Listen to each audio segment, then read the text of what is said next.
Hello दोस्तों, नमस्कार। आज हम आपको बताने वाले हैं कि प्रयागराज में महाकुंभ मेला के दौरान 10 मुख्य दर्शनीय स्थलों के बारे में।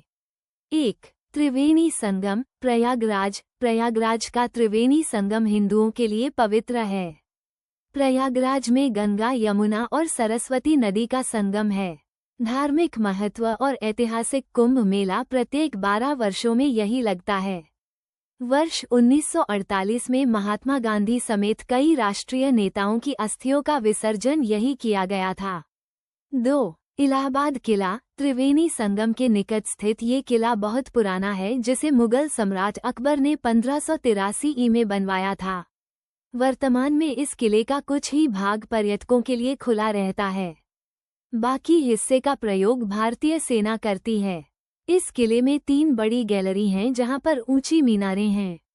सैलानियों को अशोक स्तंभ, सरस्वती कूप और जोधाबाई महल देखने की इजाजत है। इसके अलावा यहां अक्षय वट के नाम से मशहूर बरगद का एक पुराना पेड़ और पातालपुर मंदिर भी है। 3. हनुमान मंदिर प्रयागराज। यह मंदिर संगम एवं किला के निकट प्रयागराज में गंगा यमुना के तट के निकट बड़े हनुमान जी के मंदिर के नाम से जाना जाता है। संगम नगरी में इन्हें बड़े हनुमान जी, किले वाले हनुमान जी, लेटे हनुमान जी और बांध वाले हनुमान जी के नाम से जाना जाता है।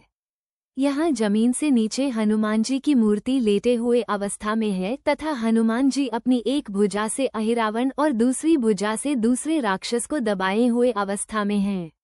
यह एकमात्र मंदिर है जिसमें हनुमान जी लेटी हुई मुद्रा में हैं। यहाँ पर स्थापित हनुमान जी की प्रतिमा 20 फीट लंबी है। यह मंदिर हिंदुओं के लिए अति श्रद्धा का केंद्र और दर्शनीय है। यहाँ मंगलवार और शनिवार को भारी भीड़ उमड़ती है। 4. खुसरो बाग प्रयागराज स्थित इस विशाल बाग में खुसरो, उसकी बहन और उसकी राजपूत मां का मकबरा स्थित है। खुसरो सम्राट जहांगीर के सबसे बड़े पुत्र थे। इस पार्क का संबंध भारत के स्वतंत्रता संग्राम से भी है। प्रयागराज शहर के पश्चिम छोर प्रयागराज रेलवे स्टेशन के पास स्थित खुसरो बाग मुगलकालीन इतिहास की एक अमिट धरोहर है। ये 17 बीघे के विशाल क्षेत्र में फैला हुआ है। ये चारों मोटे मोटे दीवारों से घिरा है। इसके चारों ओर एक एक दरवाजे हैं। जहांगीर के पुत्र खुसरो के नाम पर ही इसका नाम खुसरो बाग पड़ा। 5. उच्च न्यायालय प्रयागराज। ये भारत के उत्तर प्रदेश राज्य का उच्च न्यायालय है। भारत में स्थापित सबसे पुराने उच्च न्यायालयों में से एक है। यह 1869 से कार्य कर रहा है। यह उच्च न्यायालय एक वास्तुशिल्प चमत्कार है, जो शहर के औपनिवेशिक युग के इतिहास का प्रतीक है और प्रयागराज के कानूनी विरासत की एक प्रतिष्ठित हिस्सा बना हुआ है। 6. भारद्वाज आश्रम प्रयागराज। इस आश्रम की स्थापना कलियुग के 7 ऋषियों में से एक आदरणीय ऋषि भारद्वाज ने की थी। भारद्वाज आश्रम भारतीय इतिहास के पन्नों में एक प्रतिष्ठित स्थान रखता है, मुख्य रूप से महाकाव्य रामायण के साथ इसके गहरे संबंधों के कारण। प्रयागराज के प्राचीन शहर में स्थित आश्रम वनवास के दौरान भगवान राम, सीता और लक्ष्मण की आध्यात्मिक यात्रा का एक प्रमाण है।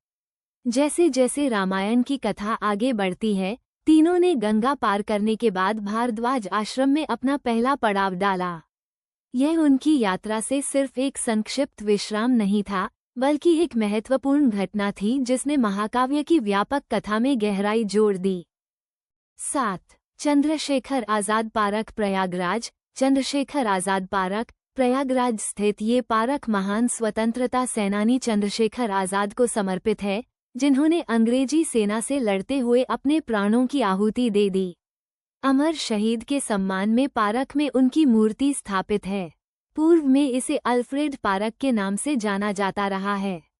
8. मिंटो पार्क प्रयागराज में स्थित सफेद पत्थर के इस मेमोरियल पार्क में सरस्वती घाट के निकट सबसे ऊंचे शिखर पर 4 सिंहों के निशान हैं। लॉर्ड मिंटो ने इन्हें 1910 में स्थापित किया था। 1 नवंबर 1858 में लॉर्ड कैनिंग ने यहीं रानी विक्टोरिया का लोकप्रिय घोषणापत्र पढ़ा था तथा शाही दरबार लगाया गया। 9. स्वराज भवन। ये प्रयागराज में स्थित एक ऐतिहासिक भवन एवं संग्रहालय है। इसका मूल नाम आनंद भवन था। इस ऐतिहासिक भवन का निर्माण मोतीलाल नेहरू ने करवाया था। 1930 में उन्होंने इसे राष्ट्र को समर्पित कर दिया था। इसके बाद यहाँ कांग्रेस कमेटी का मुख्यालय बनाया गया। भारत की पहली महिला प्रधानमंत्री इंदिरा गांधी का जन्म यहीं पर हुआ था। आज इसे संग्रहालय का रूप दे दिया गया है। 10. नागवासुकी मंदिर प्रयागराज। यह नाग बासुकी मंदिर इलाहाबाद में मौजूद एक हिंदू मंदिर है। ये मंदिर संगम के लग्गे मोहल्ला दारागंज के उत्तरी छोर पर बाटे। यहाँ के गर्भगृह में स्थित नाग नागिन की मूर्ति 10वीं सदी के बताया जाता है। ये प्राचीन मंदिर के निर्माण वेश्या शैली में किया गया है। नागपंचमी के दिन यहाँ पर विशाल मेला लगत है।